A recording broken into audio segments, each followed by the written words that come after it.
Hey, welcome to the Coach's Corner. I'm your host, George Zayes, along with my partner and good friend, Dave, Coach Dave Steve. Welcome to the show, Dave.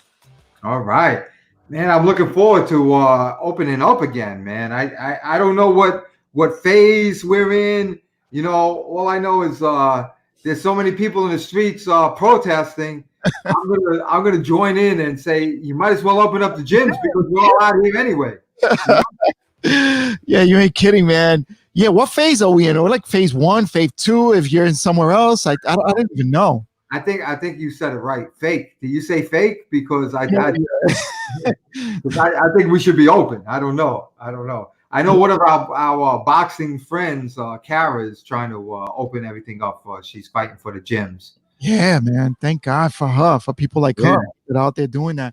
Well, listen, let me just say welcome to the Coach's Corner. If you're tuning in for the first time, this is where we cover some aspects of boxing, and with Coach Dave Steve there.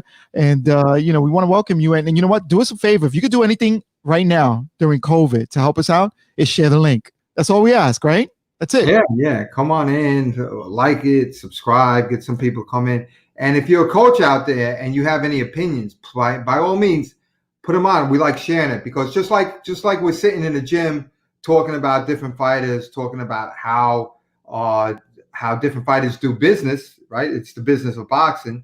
You know, we love talking about it. We love interesting things like that. That's right. All right. So you know what? Why don't we get right into it, Dave? Because you know what? Okay. So let me qualify this. We're gonna go over a right hand. But this right hand that I'm going to show you is going to be a little bit different than you used to in a right hand. You're probably not used to this type of right hand, but it's building up the speed in the right hand. Just let me know when I got the screen. Well, I'll tell you in a minute, but before we do, how come you're like this, Dave? Like you're like what am I? You're like this, like what? You're like right? I mean, isn't he like this? Like look at him. He's like looking up. Like, what's going on with that, man? Is there? I don't even know. Probably the angle of my. I usually have my laptop, my computer on top of something. Okay. All right. Maybe it's that. I'm just messing with you, man. I'm just messing with you. Right. The Wolverine skills that he's got. The Wolverine. All right, man. Go with it, buddy. Go with it. Okay, here we go. This concept might be a little hard for you to understand. Just try it, okay? Just bear with me. We're going to go talking about increasing the speed of a right hand, okay? The problem with the right hand, when people throw a right hand, is that it's coming from back here, and they turn their body. So when you turn your body, people will see that. They'll read your body being turned, and if you get there at the same time, they know to move. Right? How do you increase the speed? You increase the speed by throwing a punch first, letting this arm straighten out, obviously not completely straight, straighten it out and turn it. Okay, so it's that. Okay, so the rear foot drive to this turn. Front foot pull, it's boom, here. Okay? And the reason I go down is to emphasize I'm sitting on the punch. Okay? I'm going to try that in full speed so that you kind of see. Well, I'll build up to it.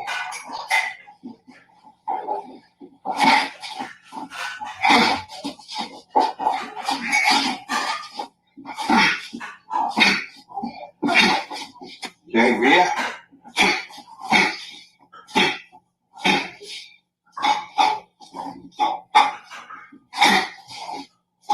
Front.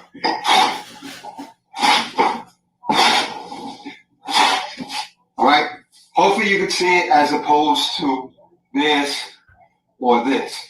Right? Speed on the right hand. Coach's Corner. All right, George. Before we get into the pros doing it, let's talk about it a little bit. Yeah, absolutely. And listen, before we talk about it, include your, if you're there, you're watching, right? Include your questions in the chat and comments, whatever you want to say. If you just want to pop in and say hello, we'll say hi back. And we want this to be like a, what do you call that? Like a proactive, interactive, like podcast. So if you have any questions, put them. I don't think proactive. I think interactive. Interactive. Yeah, that's what I meant. You know what I meant. Are you messing with me, man? No, I have no idea what it is. All right, go ahead, Dave. Okay. Let's All right. So you talk about the right hand. A lot of people, like when, and this is more for beginners. They like, let me see. Like, yeah, I know because the screen is reversed. I gotta put up my left hand, but it'll look like my right hand. All right. So what happens is people throw it and they throw their shoulder at the same time. So what happens is the punch gets there at the same time it takes you to turn. Right? Does that make sense, George? Yeah, it does, but you can use your right hand. It's okay. Okay. All right. We can because you go. So what you want to do is you want to put the hand out first, almost like a jab. You want to put a jab and then turn. All right. This is something I learned from Mark Breeland directly. All right. Okay. And the reason is he came through the gym and he comes through Bed-Stuy all the time. But one of the first times I saw him, I said, listen, I got pads. I had hand pads, and I said, I want to feel this right hand. Mark Breeland is he could have been probably as good as like a Sugar Ray Robinson type fighter. What happened was when he turned pro, I think it was Joe Ferriello turned him and said, "Wow, this guy," and he had him coming forward, because he hit so hard. Mark Breeland hit incredibly hard. And he had him coming forward instead of dancing around, moving backward like he was used to. And it changed his style. And I personally believe it ruined his pro career. But anyway, so I get the pad, right? And he goes like this. He got the pad. He gets his fist here, like straightens out his arm, and then moves his body for the rest. And I said, wow, look at the way he sets up for it. So he's practicing throwing his arm, straightening it out first, and then turning his body. He physically did that. And when he hit me with the right hand in the pad, I never felt anything like it. It felt like you took a 300-pound man, shrunk him down into like a beanstalk, because Mark Breeland is all, he looks so thin. And then he put this punch through my pad, and, it felt like my arm was going to come off. I never felt that kind of intense power in a right hand. I've also held pads for Zab Judah. So in Zab Judah, that's his left hand. He was talking about his rear hand. And he had some similar type of thing where he would, with Zab Judah, you don't call out punches. Yoel Judah, the Judahs, they don't call out punches when you're doing pads. They just hold them up there and the person boxes. So what Zab would do was he'd set it up with a lot of right hand jabs, and all of a sudden, boom, that was out. And what I noticed was before I could see him turn, his hand was out. His hand was out and stretched out before he turned. And it was like, by the time I recognized the punch was coming, I was already hit with it, meaning my pads. I would never swallow with any shot. So this is the type of thing that I'm looking at. So what I'm saying is throw your right hand like a jab before you do the turn. That's the key. And it's something that's interesting. Hopefully I'm right in the same place where I left off. Let me see where I am. Yeah, I just want to, before you go further, Dave, Okay. Just a background on Mark Breeland. We got to tell them, because if you don't know, if a lot of young boxers don't know, and people that are out there that don't know Mark Breeland was I think he was a 5-time Golden Glove champ, and also he competed and was a gold medalist in the Olympics, I believe, in 1984. Right, 84. You're talking about an 84 Olympian, right? 84 Olympian, gold medal. Yep, and it's just a complete.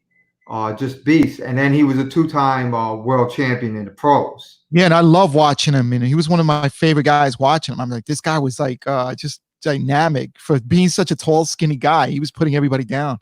Right. So and more recently, his fame right now, he's infamous for it. Yes. Is that he was training Deontay Wilder, and he stopped that fight. Yeah, and Deontay Wilder last fight. Yeah, right. Which needed to happen. That fight definitely needed to happen. Absolutely, without a shadow of a doubt, man. I know he got a lot of criticism for that, but he could have saved Deontay's life. Yeah, he was bleeding out of his ear. He was all off balance. He wasn't landing anything he threw. He was just a complete mess. So I would actually blame that on Deontay for not listening to Mark. I know Deontay has his own trainers. And Mark comes in there for the training camp, pretty much to get him ready. But I I've seen Mark in the gym, and Mark, if he does nothing else and just shows you how to shadow box and shows you how to hit a bag and shows you what he knows, that's enough. That's enough. He's great. He had one of the great right hands in the history of boxing. Definitely, he was something like 111-1 as an amateur gold medalist. I mean, he's one of the greatest amateurs of all times, and definitely, a two-time world champion. 5-time Golden Glove, one-time gold medalist, and 2-time world champion. That's amazing, man. But now let me ask you a question before we go any further. You think that he'll be in Deontay Wilder's for the next fight with him and Tyson Fury? I heard no. I heard they got George Foreman. I heard they're bringing in George Foreman. You kidding me? They're bringing out Big George? Yeah, and that's interesting. That's interesting, and it's kind of interesting. You'll see why, because I actually have Deontay in some of the tape over here, and we'll take a look at it. All right, so we're gonna go. We'll go to that right now. You could just show it. All right. Let's see where I am. Okay, so here's Mark Breeland. Mark Breeland is in the blue trunks right now. Let's just take a quick look at it, and bang. Okay, now watch slowly. Okay, if you take a look at that, I got to pull that back. This is Mark Breeland landing his infamous right hand, right? So look at where his shoulder is. Maybe I should even illustrate this. I wonder if I can illustrate this. So if you take a look at where his shoulder is, this is where his shoulder is, right? Right. So the idea is, before this guy is going to see, right? He's got his eyeball, right? He's worried about this right hand coming forward. This is what he's worried about. So when this right hand comes forward, you read somebody, and you got to duck out the way. If you're smart, you take your head, you duck out the way of a right hand. But if this arm comes out before you see the shoulder turn, then you have to catch the arm. And it's hard to catch the arm because the arm is coming out straight. Does that make sense, George? I want to be clear on it. No, it makes sense. Makes perfectly good sense. Right. So you see what happened? The arm went straight really before he turned his body into it. You see that? Yep. And that's what makes the arm hard to read. It's hard to read. You can read somebody's body coming through. You could read if somebody's turning their big torso, you could read that, and you're going to move your head. It's a natural reaction. You're talking about paid professionals, boxers. You're not talking about schoolyard stuff. It's tremendous. So anyway, so now he basically gets hit with the punch before he sees it, and that's why he gets destroyed, right? And if you look at it, another thing about it too is if you twist too much, right? Say you twist too much, right? And look at how he's twisting. I mean, he does twist somewhat. When you have a guy hurt, you could twist a little bit, but you really don't want to twist that. Well, right now he's got him hurt, so he's twisting all the way. So that's not a good point, but he's got hurt. Now, you see, this is him as an amateur, right? Obviously wearing headgear, and this is probably in the Olympics or something like that. But I'm talking about he's got like one of those Deontay Wilder type hands. Like he comes out, right? Bang. That's it. That's all he did. That was the right hand. Done. The guy stumbled, and that's an 8 count. You see the ref coming in there? Yep. Bang. Now this is a good thing too. You see his nice stance. I'm gonna illustrate this again too, right? And this is Mark Breeland. If you're just tuning in, this is Mark Breeland we're talking about. He was a gold medalist and a 5-time Golden Glove champion. So Mark's in the blue trunks here. He's got his legs wide. He's got a good stance. He likes a good wide stance, right? Think of him as he anchors his weight here, right?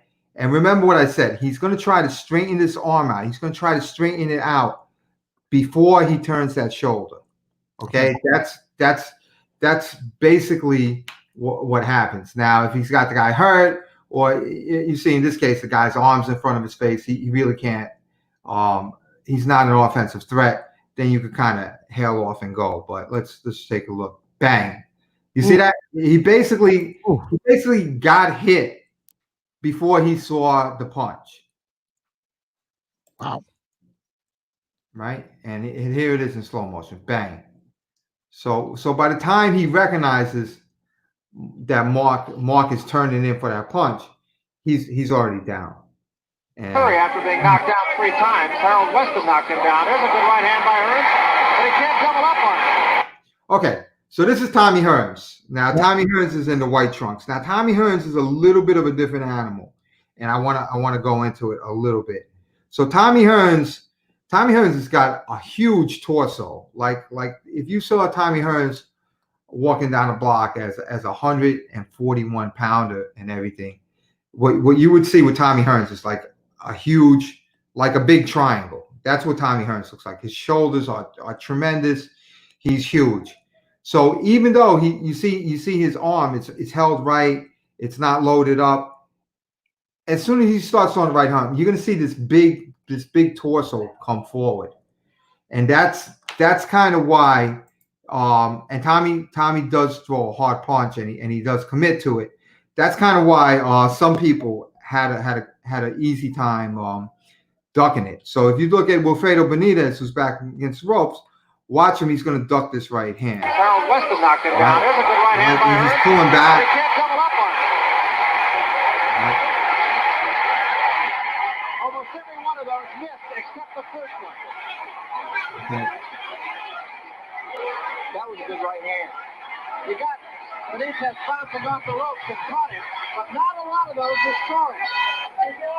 Okay, so when you take a look at Tommy Hearns, because his torso is so big, and because he has such a like a turn stance, it's easy to see him turn if you're a defensive fighter. So what are some of the things that you can do if you have that right hand coming?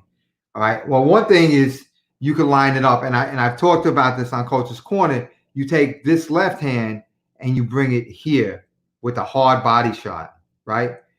That causes his attention to go down here, which in turn leaves you open for right hand. Right hand. So that's how you do it, because you get, these guys are professional boxers. You're not gonna hit them with regular punches. This is not, these are not grade school kids. They know how to fight. They do this for a living, and they know. So if you take a look at it, see how Tommy Hearns is trying to set up his right hand. Bang. Right. At the moment, peppering Benitez with a jab. Now he wants to throw his right hand. He wants to throw his right hand, but he's setting it up. And you see him. He absolutely, he's a hard puncher. He loads it up. I'm gonna pull that back just a touch. And when you see it, watch him load up with it. It's not. You saw him load up with it. So Benitez knows it's coming. He ducks. You're still going to get hit once in a while by Tommy Hearns. Okay. Roy Jones. Here's another avenue of setting up a punch, right? And you want to talk about Roy Jones being somebody different. What you think of Roy Jones, George? When I guess I'll close this for a second. Let's talk a little Roy Jones. I love Roy Jones. One of my favorite boxers of all time. I think he was flashy, and just a professional, man. The guy was amazing. As an amazing boxer. And I think, I don't know, he fought. I'm trying to remember his record. I don't remember exactly, but he fought a lot of guys. I think it was, I don't know if he had over 60 fights or something like that. I can't remember. I'm trying to remember. We'll go to Boxer. I can check it out. But anyway, when you talk about Roy Jones, you're talking about unconventional, super duper athlete, robbed in the Olympic Games of a gold medal, just robbed, that was straight grand larceny of, theft. And so talk about Roy Jones, you're talking about unconventional athletes. In his prime, he would have stood up to anybody. Sugar Ray Robinson, Marvin Hagler, he Thomas Hearns, anybody. He was that good. I know he had a big record. I think it was like 75 fights, and I think it was like 40 or 50 knockouts, something like that. I mean, he was knocking everybody out. He was exciting to watch. One of my favorite. And I miss him in boxing. And then he went all the way up to heavyweight. Remember that? He went. That's unbelievable that he won it. 66-9 is his career. right now, 66-9. Okay, But, so yeah. but it's different now because he started having these crazy fights, and he's fighting when he's old. He's like 50 years old. He's talking about fighting Mike Tyson now. Yeah, I don't know about that, man. I think that's crazy. Yeah. But Roy Jones was interesting, and the stuff he did was basically he could do it because he was such a good athlete, not Right. because he was the greatest boxer in the world. But what he did and his setups were legendary back then. So let's take a quick look at it and see what made him different. And this is one of the things that I love about boxing. It's like you think you've seen everything, and then here comes this kid Roy Jones when he was young, and he just turns the whole boxing world on his head, just like Tyson did it when he was young, just like all these fighters did, and they're all different. So I like doing Coach's Corner to show the basics, but I also like it because there's so much play in the boxing world. Hopefully one of these days we could get him on here on the Coach's Corner. That would be great to have him, sit down with us and talking. All right, so go ahead. Let's go with it. All right, so Roy Jones, if you take a look at him, repeatedly, and let me get to his setup. That was a good right hand. Jones is never still allowed him to do it. I'm just going to see if I can single left hook. Hill coming back and struggling to try to land the jab in the right hand. Okay. There we go. Okay. So if we all right. This is right. He's dangerous. That punch got slipped. Left hand shot by Jones, and he lands a right over the top. Another right hand. It's hard to catch him in action. He's so fast. All right. So this is a Roy Jones type of setup. Let's see if we get it just a touch. See if I get it exactly right. I mean, Roy Jones does stuff that nobody else does. Okay, this is a typical Roy Jones type setup. All right, let's take a look at the elements of a Roy Jones setup. Okay, all right. There's a couple of steps in it. One is his weight. Even though you can't see his front foot, his weight is on the front foot. He's so fast that he could put his weight on the front foot. Okay, and he's just basically stuck there. He's ready to go. This right hand is set up. It's usually up a little bit higher, like right around here. Yep. And it's in front of him. Now, this left hand could either be down like it is now, or he could put it straight up here. But what Roy Jones will do is once he has his weight here, he's ready at any time to throw the right hand out like a jab. And he's so fast and so quick that it can knock people out, right? Meanwhile, his left hand is ready for the jump hook. So he almost does like a jolt type of punch. Like what he'll do is this foot's here. He'll sneak this leg up and then he'll jump with a hook. So he does these jump hooks, which are hard-hitting, very hard punches, and he can set them up, and that's what he does. So does he use a jab? Yeah, sometimes, but not all the time. Let's take a look. Another quick left hand shot by Jones, and he lands a right over the top. Another right hand, and Jones is starting to get it going in the last minute of round number one. There's that jump hook. So if you saw that setup again, I'm going to repeat that just a little bit, just to see it. Here's the setup that I'm talking about, right? You see his weight in the right foot, right? And in the front foot. I'm sorry, not the right foot, the front foot. Watch him put his weight in the front foot, and he's going to come in for a jump hook. In the last minute of round number one. Bang. And he's ready for another jump hook. Look at his weight. Talk about completely unconventional, just something that, I don't think we've seen it that much. I think Prince Nassim had said that he was influenced by Roy Jones, if I'm not mistaken. I think the Prince guys jumping punches. And then if we had Quentin Fortune here, who's not here tonight, he would have brought up some of the old timers that had some jump hooks. that's definitely a part of boxing. These jump hooks. You know, he's not the first to do it, but he really, when he brought it up again, he really brought the world on his head. Virgil Hill has been hit by one of the best right-hand punchers in the business. Hitting man Hearns. And he was able to withstand those heavy. You can see him coming out in round 2. Right. So let's take a look at that right hand setup. Whoosh. Really, really interesting. And what's interesting about that is how he steps across. So he's in front. So if you take a look at Roy Jones, what he's going to do for this particular right hand setup, which I find fascinating, is he's going to take this left foot. He's going to step in this direction, right? Mm-hmm. Right. And then the right hand is going to go as he goes here, the right hand is going to come out this way. So he's trying to get it in between Virgil Hill's gloves over there. So he's going to step out this way and throw the right hand that way. It's a twist because these are professional boxers and they know the game. So take a look at it real quick. Let's do it. Right. Boom. Oh, right? God. Oh my God.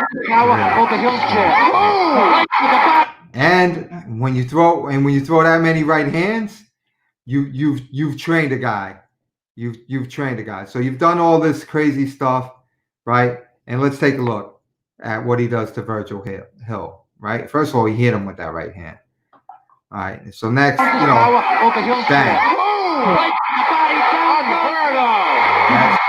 Wasn't it? Bang. Oh, body shot. Oh my God. Right. Because Virgil Hill was waiting for the right hand up top. Yep.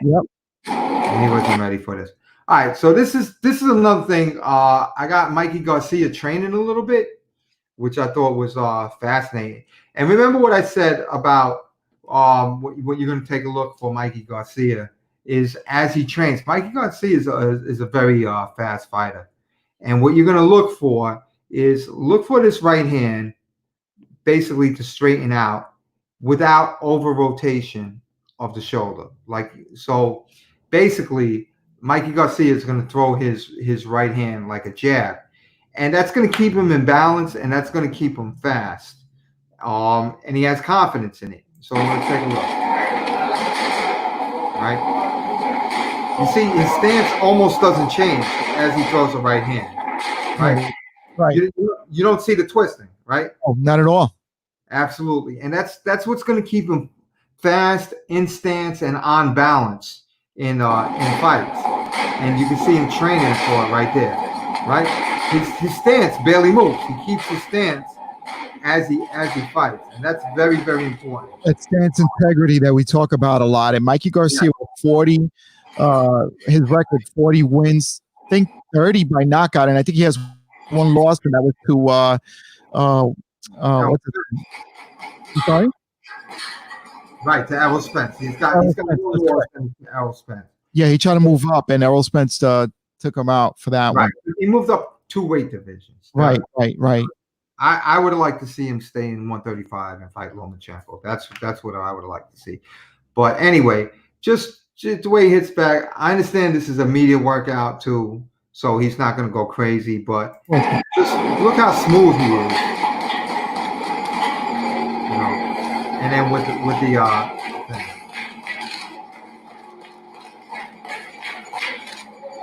And this is an important thing. You got to be able to throw your right hand like a jab.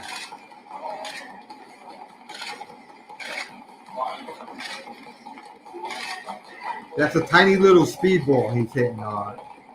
Reflex back. Okay, so I just wanted to show that part, and now we got to go into Money May. Oh, one of my favorites. You know that. Of course. All right, so Money Mayweather gives you fighting him, like I've always said, it's like fighting 5 different guys. Because he changes styles like constantly, you know. So if you look at his style right here, both hands are up. Both hands are up, and he throws a couple different kinds of right hands, but his right hands are like jabs.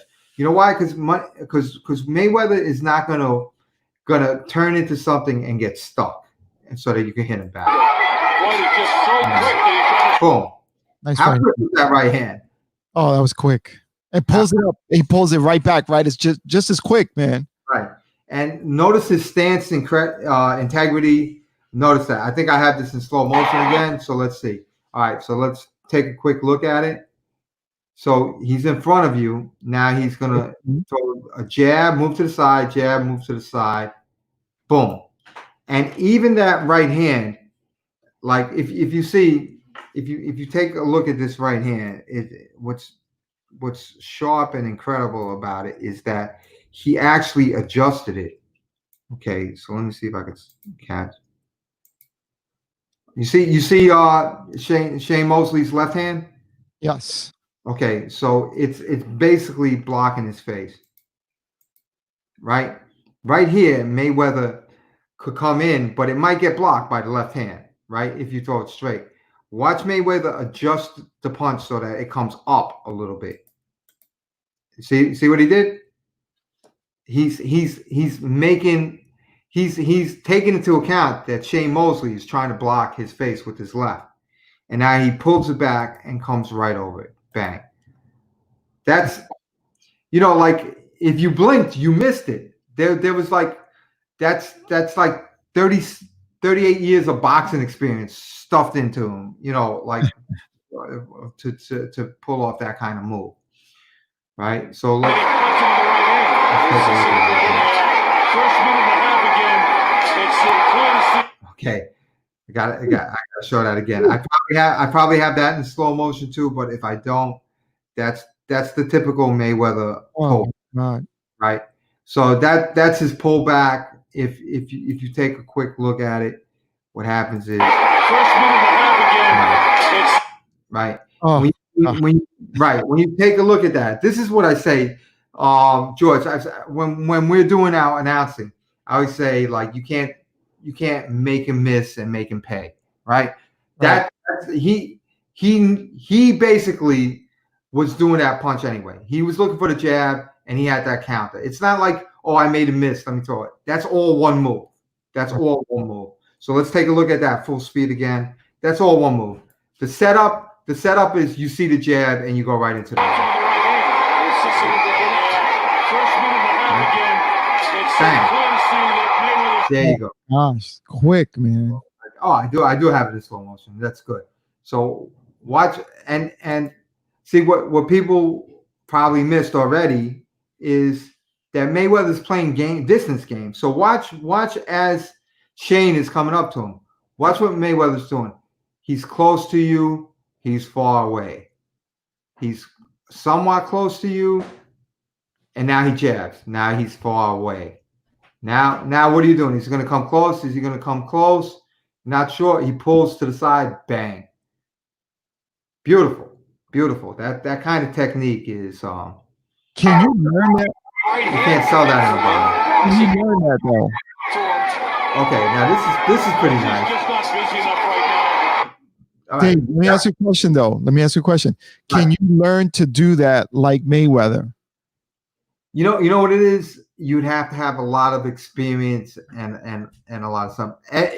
Everybody can do these moves, So when I talk about Mayweather, I like to compare him to somebody like Deion Sanders. Remember Deion Sanders? Football player, baseball player, right? Baseball player, all-around athlete, yeah. All-around athlete, right? So you know what? When Deion Sanders covered somebody, he'd stick to him like glue. What was he doing? He was running. Yeah. He was just doing normal stuff that they teach anybody who's in a little league, football league. They'll teach them those type of moves.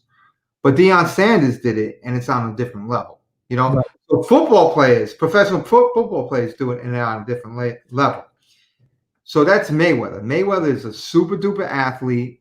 His intelligence is tremendous, and he's got all these moves set up, and he practices them all the time. He stays in shape. He doesn't drink alcohol. His vices are different. His vices are, spending money, going out partying and dating. Right. Yeah.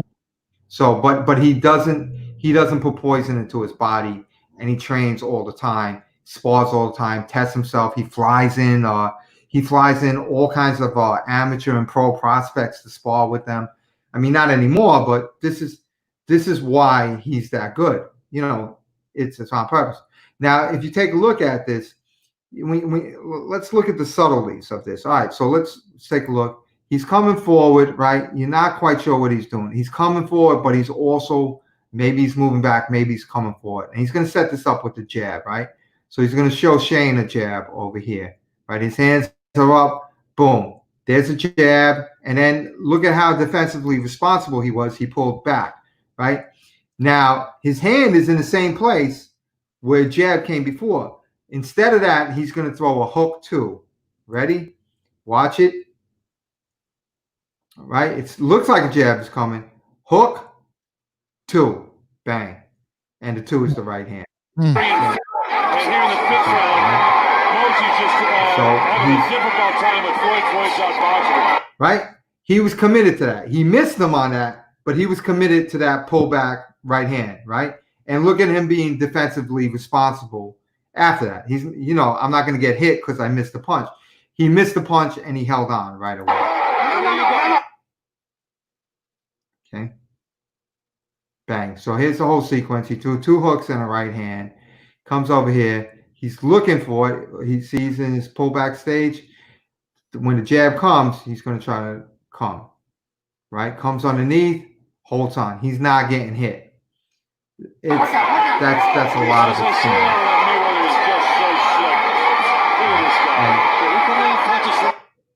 So take a look at this. I like this because if you're in front of Mayweather, you're used to that left hook, you're used to that jab, you're not used to him coming into the pocket. So this is why Mayweather is like fighting a zillion different people. Now he's going to come in front of you. He's going to get into the pocket, and he's just going to launch a right hand. Like all of a sudden, there's your hooks. All of a sudden, right here, you're in the pocket. Wham! There's a lead right. Where did that come from? Right. Where did that come from? That came from nowhere. You're not used to that. So he changes tempo all the time, and he just absolutely knows what he's doing. Right? He's committed to that punch. Right? Now here's something where I'm just showing this because I just want to say Mark Breeland's a great trainer, and Deontay Wilder. This is going to be a little frustrating to watch after watching all this, but let's watch Deontay Wilder set up for his right hand, and I don't know why, but he never throws it. It's just a weird thing. All right. So here's Deontay Wilder. He's a basketball player. He's very tall. He's athletic. He's got a pretty much a decent left hand. I have no idea why he's not throwing his right hand right now, George. And this is Chris Arreola, right? Right. From Chris Arreola, California, Mexican boxer. Yeah. Great fighter. Just not in the caliber of Deontay Wilder. And really in this fight, he took it last minute. You know, he took it for the money. He's a boxer. The right hand going in. But he's gonna have to pot a shot. He can't outbox Wilder. Right. So now I'm still waiting for his right hand. Wilder, so what will happen when he tries that? So let's take a look. No rush, is he, Arreola? Right. I just don't know where Deontay Wilder's right hand is coming. Now we already know we did Deontay Wilder, George, you and I, and he really can't throw punches going back. So as he's going back, he's no threat.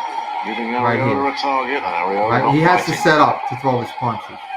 Right? The right hand was set up like forever, and then you saw it. But Arreola knows it's coming. So he's gonna block it. And this is with Szpilka. I think Szpilka's Polish, so this is a Polish commentating right now. But here you got Deontay Wilder. When is he gonna throw this right hand? Yeah, a lot of hesitation. Szpilka. So İkinci roundda Wilder'a yaklaşmaya çalışıyor Taskart boksör. NTV Spor ekranlarında muhteşem bir unvan maçı daha. Okay, so let's take a quick look at that. You see him trying to set up, right, George? Yeah, you see him, but he doesn't look comfortable. Because the guy's lefty, the guy's moving all over the place, and I think Tyson Fury saw this too. And a lot of times, my pet peeve in boxing is this point right here is when you move your left foot and you just leave your right foot planted right there, but your left foot is moving back and forth. That's one of the reasons why you can't hit somebody with the right hand, is because you need both feet moving, no matter what. So let me just pull it back just a touch. You take a look at the footwork right now. Right. Well, look at the footwork of Deontay Wilder. Right? What is that? What is that? That, you know, that's like walking forward.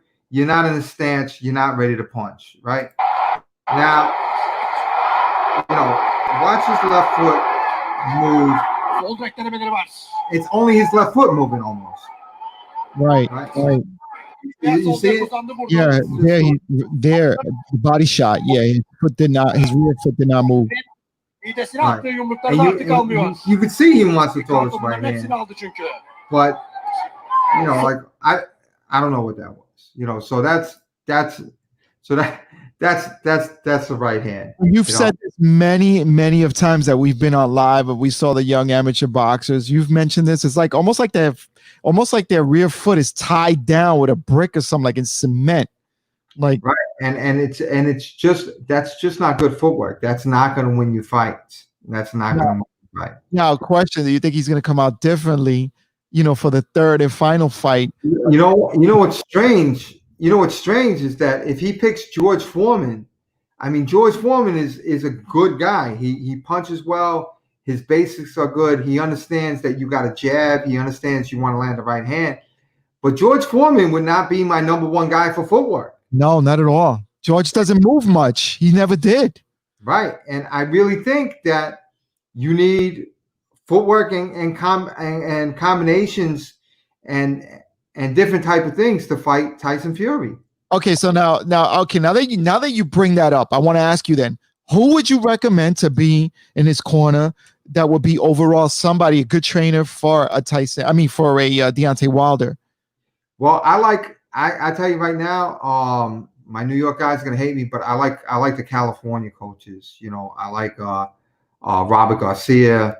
I like Freddie Roach because they understand mobile boxes. They understand footwork, and especially with the who's Triple G's trainer. I wouldn't have him do it. I met him. You're talking about from out west? From Big Bear, yeah. Oh my God! I'll tell you right now. Let me Google him because I always forget his name. Right. But I would not pick him. I would not pick him because he's just interested in brawling. What is it? Abner Sanchez. Oh yeah, right. Abel Sanchez. Yes, Abel Sanchez. I would not pick him. I would pick more like a Freddie Roach, good offensive guy. Really? So you wouldn't pick up Abel Sanchez at all? No. He's too sluggish. Wow. He had Triple G fighting like you know, terrible. Nacho Berestein. I would like those type of fighters. Those type of like Canelo's trainer. Somebody like that. Like Abel Sanchez has a big, he's a very popular, trainer. But okay, but yeah, I like Freddie Roach. Yeah. You see him working with Pacquiao so much, right. Pacquiao's footwork is just, second to none. So he would be great for. Yeah. Well, Pacquiao's footwork is very awkward, but he handles it. And I've seen Freddie Roach talk about boxing people and not slugging with them. Even though he's a great offensive fighter. And then also I like Freddie Roach also for Deontay Wilder because he would teach him how to land that right hand. Like if Freddie Roach, like you go to Freddie Roach and you have a weapon, and that's what Deontay Wilder it's a bazooka. It's almost like it should be illegal to bring into the ring. That's how hard he hits with his right. That's that Thor hammer. He's got the hammer from Thor, man. Like, I mean, it's just crazy. God. Yeah. Freddie Roach would make sure he'll make sure you're throwing uppercuts and hooks and everything, but he would get you to throw that right hand. And Freddie Roach I'm sorry, again. I didn't mean to interrupt your thought. What were you saying about Freddie Roach? Freddie Roach will get you to throw that right hand numerous times, and it's gonna land. But if you keep holding back on it, he will get you to throw it. Robert Garcia, the same thing. I think they would be two great fighters for that. That'd be interesting, man, to watch something like that. But you think it might be too late in the game for Deontay to learn these things now? Well, I think he's stubborn, but he's been humbled. Like, you know, like you need pretty much a great coach to work with him, because he's not going to listen to anybody else. He's he's probably arrogant, you know, to the point where coaches can't really train him, you know. Like, yeah, he's had a lot of success with his style. Right. And you know, what can you tell him? He knocked everybody out. You really can't tell him much. And even when Tyson Fury beat him, you know, he still knocked him down twice. He almost had him out cold, you know, like, so what can you tell Deontay Wilder? Now that he lost, hopefully he gets with a really good coach to get better. Yeah, but do you find that in the way of George Foreman? Because George Foreman pretty much doesn't stand, you know, he stands still. He doesn't move around too much, and he drops that, you know, that big right hand, and he's got that stiff left jab that puts people out, man, you know? No, it's crazy. It's crazy the way Foreman fought, but you know, Foreman is Foreman, and you know, it's a different animal. I don't see Foreman doing a good job with Deontay Wilder. Better than his current coaches, because Deontay Wilder respects Foreman and would listen to him. But right, okay, still, maybe Foreman will bring in a team or something like that. Okay, so now, what else you got, Coach? Because Coach Dave, because I know you got some really cool. Okay, right. So let me hold up. Let me pull it up first. All right. So anytime you're ready, tribute to the greatest. Go for it. All right. So at first, we are gonna do a. Whoops. Let's see it coming up. All right. Tribute today to Muhammad Ali. So his jab, his right hand, how he did it. Right. When we compare, obviously, I know Muhammad Ali. I'm a coach. Very different. All right. But if you take a look at Muhammad Ali, I'm gonna point out some things. One is that you see Muhammad Ali jabbing. So if he's boxing somebody, he's doing two things. One, popping. Two is he's going backwards. Muhammad Ali is all about going backwards, right? Right? And then he's boxing from this position, right? Muhammad Ali.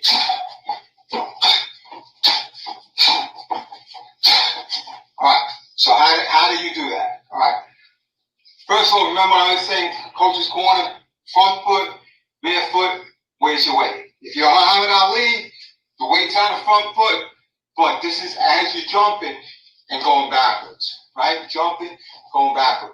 That's when you throw the punch. Whether it's a jab or whether it's a right hand, you don't even need the back foot, because all your weight's on here and you're still getting a strong punch by doing it. So how does that look if you come at me? Right hand. Okay. Just take a quick look and how it looks.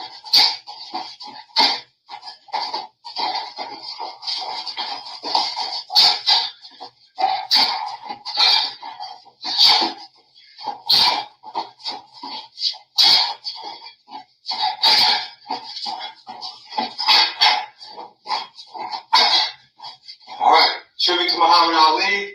His technique. Done at a much lower level by me, but still you get the gist of it. Try this for your person, sir. Oh, When do you George. stay? Otherwise, he knows he hurt the man. I couldn't resist putting that old Budweiser commercial on. I couldn't resist it. I couldn't resist it. Oh my God, that was horrible. You know what? When that's what they were playing back then, when Muhammad Ali was fighting Ernie Shavers, they were playing that commercial. I had to, you know, hey, listen, that's what was getting Ali paid back then. All right. That's funny, man. That's funny. So here's Ernie Shavers. Muhammad Ali obviously is in the white trunks. Yes. And Ernie Shavers is your bald guy. And just take a look at it. You want to see something crazy. Like, here's his hopping. And There's something, man. So therefore, he's not going in. He's not going to waste his power, and he's going to bid his line. It could be helpful, and then again, it could hurt him. Well, right now, Ali's definitely back on the back. Later on, Timmy's going to tire. And George, if you notice, this is like Tyson Fury. Tyson Fury doesn't close his hands when he throws a jab. You know? Right. Up until maybe the last fight where he throws a drive jab.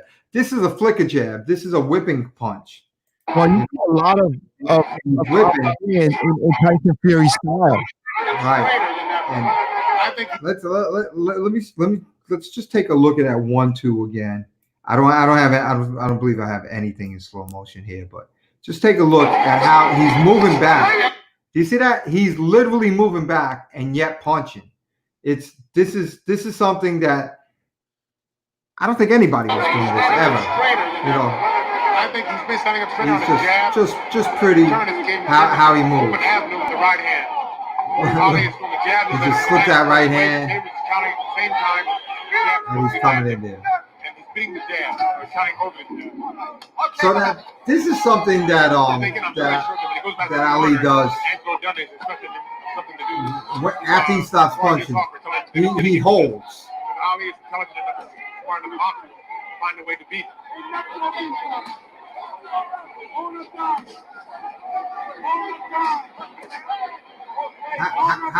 How crazy is? As we can see here in this round, Ernie is definitely in very good shape. He's not. There you go.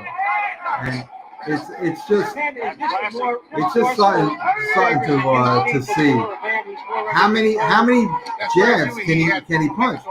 The man never gets tired, it seems. Yeah, you know? that's how I got into boxing, watching Muhammad Ali as a kid. And when I saw him, I fell in love with the sport.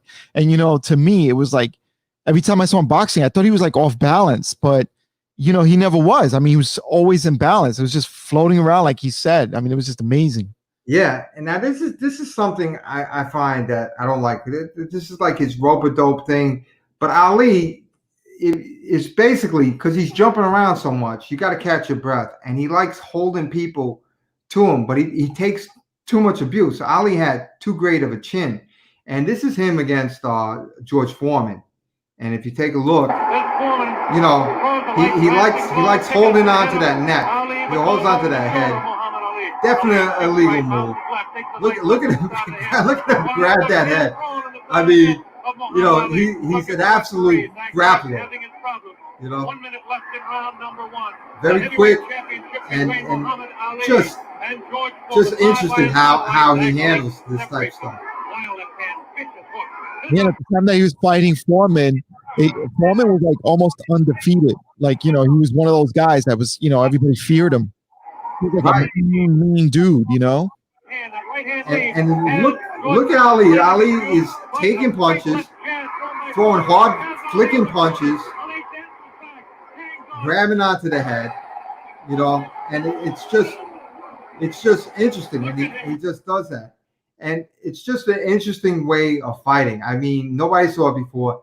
It's definitely not good for you because Ali died with he didn't have Parkinson's, but he had like Parkinson's, some sort of aphasia or something like that. It's the same thing as Parkinson's because he had so much nerve damage from taking all these punches. Oh my God. Either that or from Decon. Remember he used to sell the roach spray. Oh God, right. Remember that? Yeah. Oh, yeah, he also sell Brute aftershave. Yeah. Brute and Muhammad Ali. You know, so let's watch him take a look at Foreman. And the thing that I find fascinating is that he's flicking these punches. They're hard punches, but he doesn't get tired. He could do them all day long because of the way he throws punches. Like one of the things in my life that I'll always want to know is I would like to see Muhammad Ali in person in a gym working his punches or holding pads for him. Oh, that would be awesome. Just to see how he did this, because this is amazing. Let's take a look at what he's doing. You know, he's throwing punches. He's against the ropes, right? He's taking all this abuse, but those flicking punches. I mean, he takes these punches. But those punches hurt. Ali showing the ability to You know, fight he's shown time and time again Now the fight is that move across the ring. The right hand lead by Foreman this time. I mean, Foreman's a tank. Foreman's a tank, and you could see that these flicking punches hurt like all hell. You know, They sure did. I mean, so much so that he got him and knocked him out and won. Absolutely. I'm gonna let this go and we'll telecast it. You see Foreman coming in, Ali's holding, but every time he hits Foreman, you know, it has an effect, and definitely holding on to his head. So here comes Foreman. Foreman's, you know, just strong. Ali holds on, and then bang, bang. You know, it's not like Foreman is walking through those punches. Like every time Ali hits him, it stings him and stops him for a second. Right? It's unbelievable. And this is round 7. He knocked him out in round 8. But look at Ali. Just fresh, flicking. It's a matter of trying to set him up to deliver the real heavy blow. Ali rifles into the right hand. And he's going straight back. And somehow it affects Foreman. You know, I think they interviewed Foreman and he said he was really, really tired at this fight, like he's never been before with Muhammad Ali. Like all that grappling and all that really slowed him down. He goes, you know, he said Muhammad Ali was just on a different level. Absolutely. And this is Ali when he's young. This is just nice to see. I just want, if there's fans out there, I would want them to know that you can punch going backwards. I mean, watch Ali.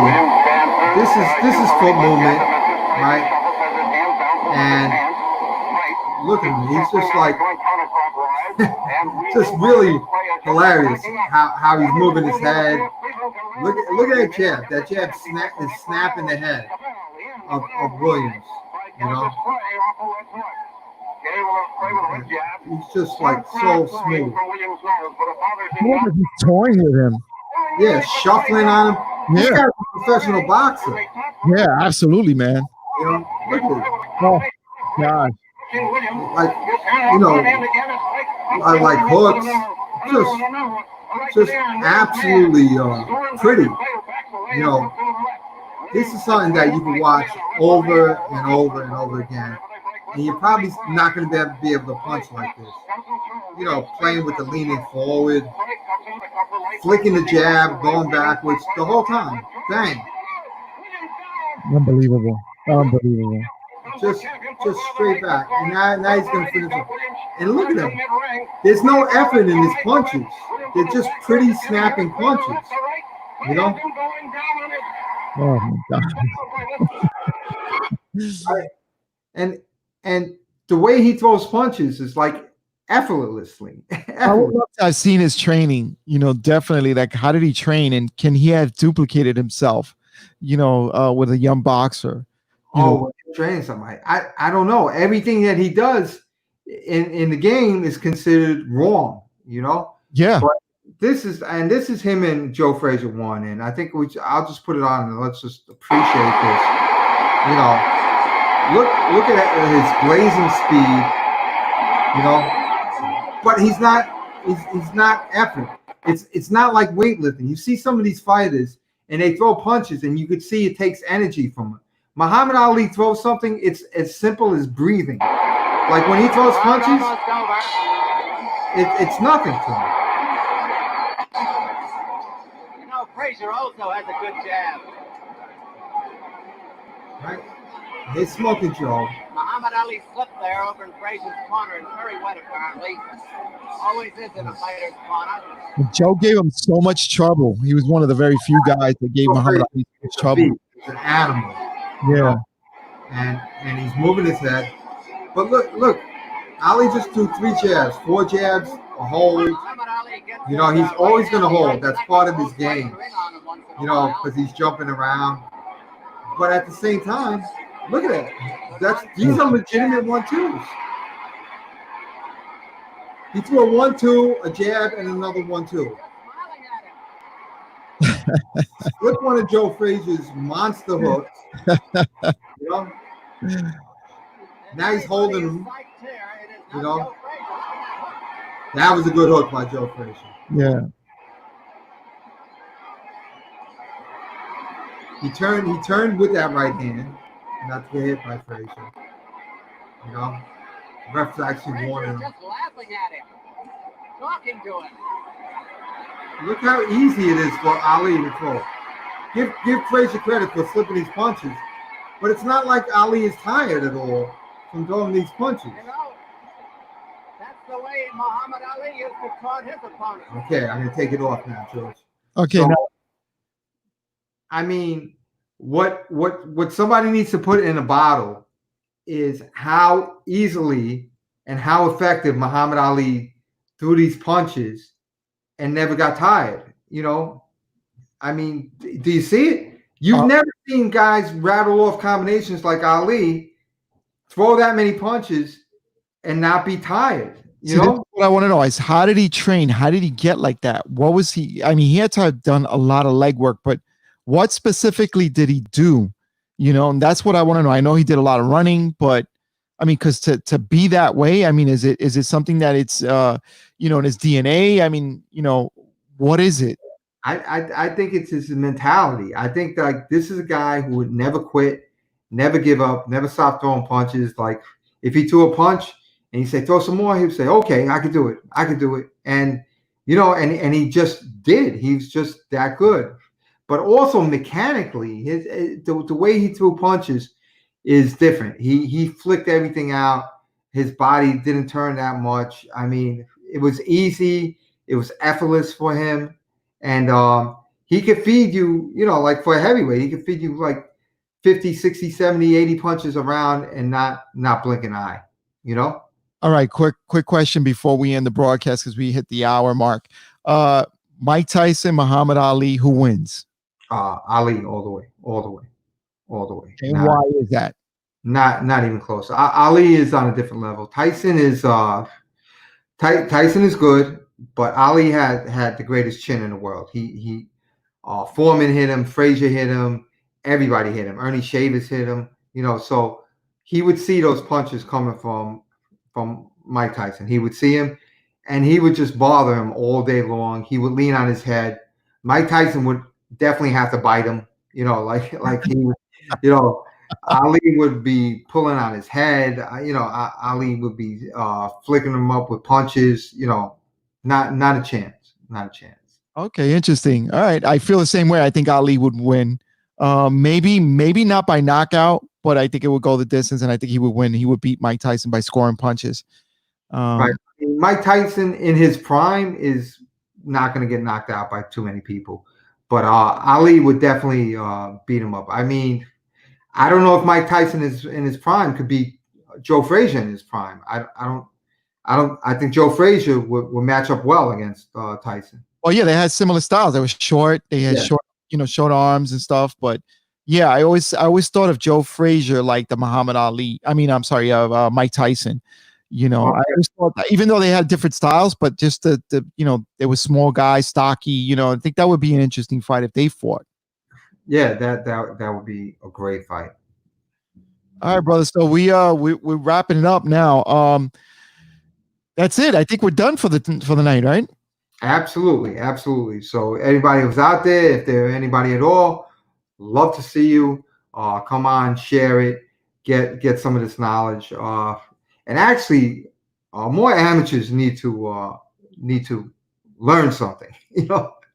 You know, if you're gonna get better, you have to learn. And learn from these old pros and these old tapes. You can still learn from these guys, and that's why we feature them here on the Coach's Corner.